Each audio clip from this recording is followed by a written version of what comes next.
here in IED we do this workshop called After Evidence. And this is done with an archive from a laboratory called Labanov. They are a forensic archive, so they make photographs of deceased people.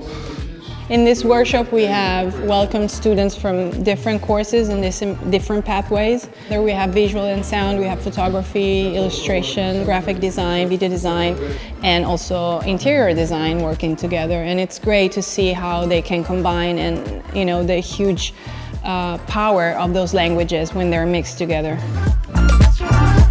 We work with a quite large archive of evidence images, and we wanted to focus on how can we adapt those images in our daily life.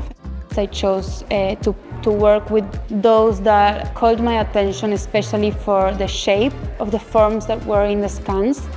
I chose to use X-rays as a graphical structure to put some text I found on the internet, on a website dedicated to people, anonymous people, looking for their relatives. Questa per noi è un'occasione dalla quale non so che cosa aspettarmi, ma abbiamo veramente delle attese incredibili perché so che cosa può uscire da qui dentro.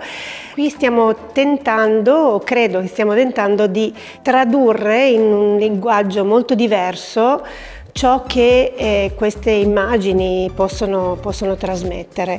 Credo che siano uno strumento di lavoro che raccontano in maniera molto forte l'intimità dello studio del corpo, l'importanza della memoria.